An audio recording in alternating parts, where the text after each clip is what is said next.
é o pensamento de Deus que dá forma e modela todo o universo. Essa modelagem, essa forma, nos é extremamente boa e familiar, permitindo que nós estejamos na criação de Deus. Só que a gente for parar para pensar, nós também somos criadores, porque a gente cria de nós a energia que materializa no mundo aquilo que a gente constrói. Então nós criamos formas de pensamento, essas formas de pensamento no mundo espiritual elas são visíveis, mas além das formas de pensamento que no mundo espiritual são visíveis, nós também temos o poder da transformação, da criação da própria matéria.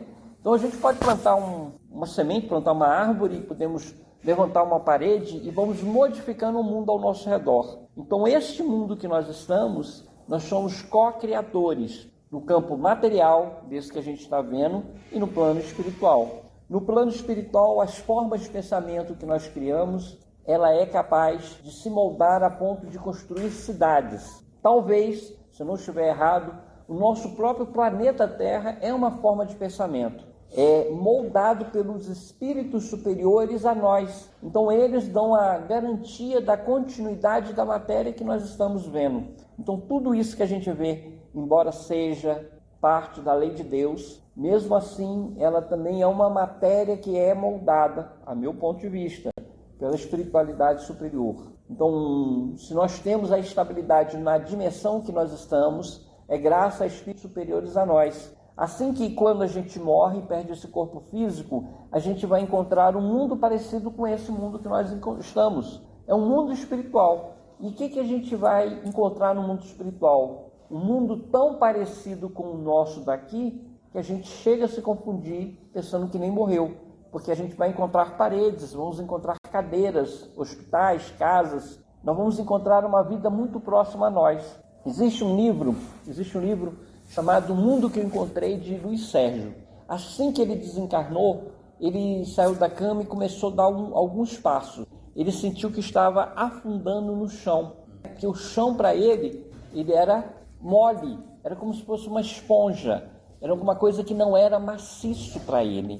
Como se ele estivesse pisando numa névoa grossa, numa espuma grossa. Foi necessário ele firmar o pensamento para ele se pisar em chão firme. Por que isso? Porque a matéria para o espírito, ela não diz nada, não significa nada. Um espírito consegue atravessar uma parede. O espírito pode entrar no fogo, no gelo, no frio, na água, sem se molhar, sem se queimar, sem se afetar. Porque a matéria nossa, para ele, é como se fosse uma névoa, alguma coisa que não tem materialidade. Porque ele não tem o corpo físico que nós temos. Então, cada pessoa, cada espírito, no mundo que ele entra, para ele poder se comunicar, para ele poder interagir com o mundo que ele está, é necessário que ele se revista de uma matéria adequada a este mundo em que ele se encontra. André Luiz, quando ele precisa ir com os mensageiros espirituais, os mentores espirituais, para as regiões trevosas, infernais, o que ele faz? Eles vão, veem tudo que está lá, os espíritos que estão lá não os veem, porque eles estão numa dimensão paralela.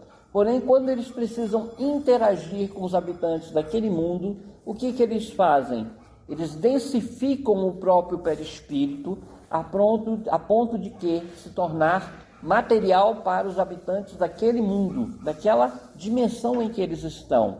Então, muitas vezes na obra de André Luiz, a gente vai encontrar este fenômeno, que André Luiz, Alexandre, Clarencio, com quem ele estiver, para poder dar um conselho, para dar uma orientação, para socorrer alguém, é necessário que eles adquiram a matéria do local onde estão. Eles se densifiquem, consigam matéria. E como eles fazem esse processo de densificação?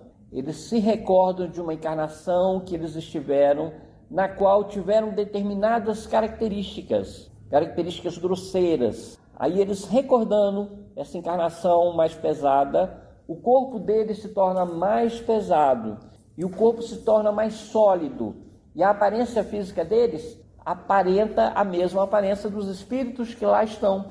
E eles aparecem pela memória, eles readquirem a aparência de um corpo que eles tiveram antes. temos aqui a Terra inúmeras dimensões. Nós temos uma dimensão dos encarnados, na qual o espírito pode se materializar, aparecer como um fantasminha materializado numa sala mediúnica, que o médium doa o ectoplasma e molda esse espírito de maneira que ele se transforme em um espírito translúcido.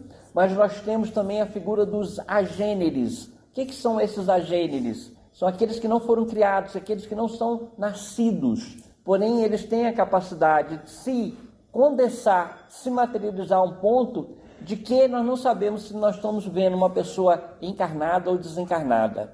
Bezerra de Menezes foi um desses, que enquanto estava na vida, muitas vezes ele tinha de atender uma pessoa longe, e aí ele adormecia, estava lá no cavalinho dele, continuava no cavalo dele, cavalcando, sem cair do cavalo, porque tinha de atender alguém que ia ter a luz, alguém que estava para morrer. Aí ele desdobrava, ia até a pessoa que estava passando mal, batia na porta, cumprimentava, olhava a pessoa, tratava a pessoa, fazia o parto, pegava na criança e depois ele se despedia e ia embora. E daqui a 5 minutos, 10 minutos que ele já tinha ido embora, já tinha terminado tudo, estava lá Bezerra de Menezes batendo na porta de novo, e o pai perguntava assim: o que está acontecendo?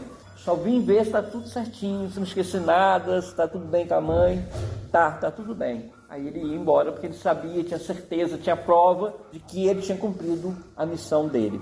Então Bezerra de Menezes era um espírito encarnado que tinha a capacidade de se materializar. A força do pensamento é que molda o mundo material, possivelmente amparado pelos espíritos superiores, e o mundo espiritual, construindo as cidades espirituais, os carros no mundo espiritual. No mundo espiritual temos carro, veículos, e os locais que o veículo não consegue passar, eles se servem de moares, de burro, de animais de tração, de carroças. Se a gente vai pegar a obra de André Luiz no Nosso Lar, nós vamos ver que os samaritanos estavam chegando na cidade de Nosso Lar. E eles traziam dos umbrais vítimas, espíritos sofredores, que tinham sido resgatados dos umbrais e que iriam ser atendidos na cidade de Nosso Lar. Mas os samaritanos, aqueles que trabalhavam no umbral, eles não vinham carregando os doentes. Os doentes eram trazidos dentro de carroças. E as